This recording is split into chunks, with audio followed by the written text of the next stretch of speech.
আসসালামু আলাইকুম বন্ধুরা, আশা করি সবাই ভালো আছো। আজকে তোমাদের মাঝে এই সুন্দর ডিজাইনের পায়জামাটি কিভাবে সেলাই করতে হয় সেই ভিডিওটি নিয়ে আসলাম।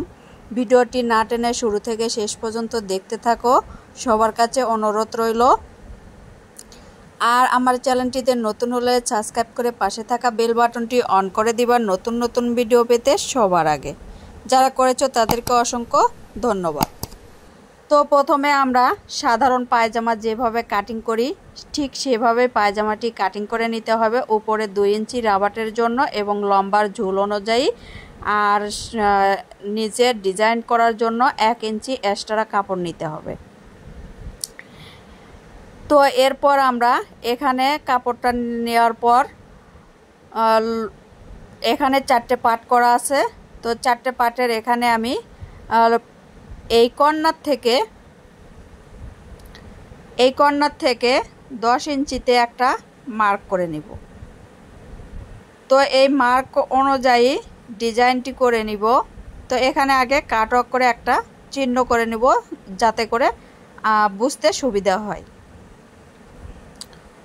তো তোমরা এই কাপড়টা সাধারণত পপলিন কাপড় দিয়ে ডিজাইনটি করলে সুন্দর হবে।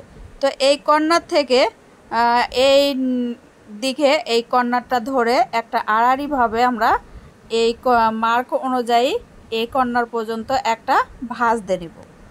তো ভাঁজ দেওয়ার পর আমরা চিকন করে শেপ তুলে নিব। তো তোমরা যত চিকন করে শেপটা তুলে নিবা ডিজাইনটি তত সুন্দর হবে।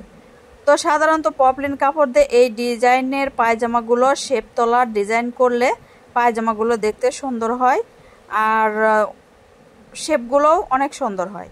তো এভাবে আমি একটা শেপ তোলার পর উপরে আমি চিকন আরেকটা শেপ তুলে নিব 1 ইঞ্চি ফাঁকা রেখে। তো 1 ইঞ্চি বেশি ফাঁকা রাখা যাবে না এবং কম রাখাও যাবে না। তো 1 ইঞ্চি রাখলেই হবে। এভাবে আমি 5টা শেপ তুলে নিব। তো তোমরা চাইলে বেশিও দিতে পারো কমও দিতে পারো। তো একইভাবে আমি এখানে 5টা শেপ তুলে নিলাম। তো এই কর্নার থেকে এখানে যে কাটওয়ার্ক করা আছে এই কাটওয়ার্ক থেকে এরপর এই কর্নার পর্যন্ত আরেকটা ভাঁজ দেওয়ার পর আমি এখানেও একইভাবে কি করব শেপ তুলে নিব। তো শেপগুলো আমি বরাবর এই পাশে যেভাবে তুলে নিয়েছি ঠিক একইভাবে এখানেও 1 ইঞ্চি পর আমি শেপগুলো দিয়ে নিব। তো এভাবে শেপগুলো দেওয়ার পর তো এখানে আমি 5টা করে শেপ দিয়ে নিচ্ছি।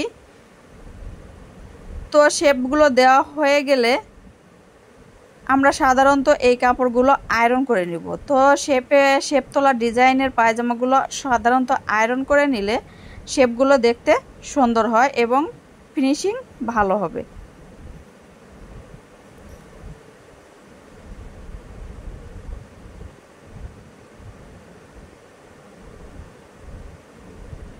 তো কাপড়টা আমি শেপ তোলার পর আয়রন করে নিয়েছি এবং একইভাবে এখানে 2টা পার্টেরই শেপ তুলে নিয়েছি।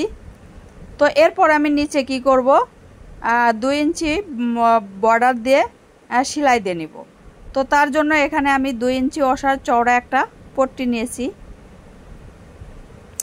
তো তোমরা চাইলে নিচে কুচি দিতে পারো এবং নিচে ঢেউ ঢেউ করে ডিজাইনও করে নিতে পারো। তো এখানে আমি বর্ডার দিব, যার কারণে এখানে বর্ডারটা সেলাই করে নিব। তো এরপর আমি আঙ্গুলের সাহায্যে এই চাপ দিয়ে নিয়ে কাপড়টা উল্টিয়ে নিব। উল্টিয়ে নেওয়ার পর চিকন আরেকটা ভাঁজ দিয়ে চাপ সেলাই দিয়ে নিব।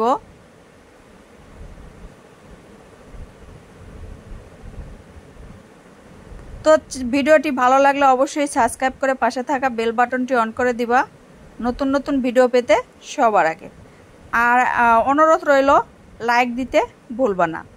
তো আমি একই সাথে 2টা পার্টেরই বর্ডারটা সেলাই করে নিলাম। এরপর পুরো পায়জামা কিভাবে সেলাই করতে হয় সেটাই দেখাবো। তো 2টা বর্ডারই আমার সেলাই করা হয়ে গেল। এরপর আমি সিধে দিকে করে আমি 2টা পার্টি অ্যাডজাস্ট করে নিব। নেওয়ার পর এরপর হাইটা জয়েন দিয়ে নিব। তো প্রথমে আমরা হাইটাই জয়েন দিয়ে নিই। তো এখানে আমি ডাবল সেলাই দিয়ে ব্যবহার করছি, তোমরা চাইলেও ডাবল করতে পারো বা একটা দিলেও চলবে।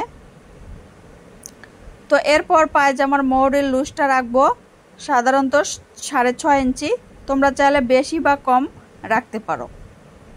তো এরপর হায়ের এই লম্বার সেলাইটা দিয়ে নিব।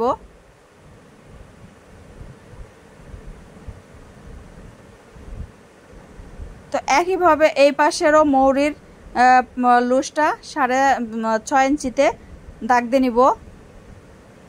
তো এরপর আমি রাবারটা জয়েন দিয়ে নিব। সাধারণত রাবারটা যেভাবে আমরা সবসময় লাগিয়ে রাখি এভাবে রাবারটা জয়েন দিয়ে নিব।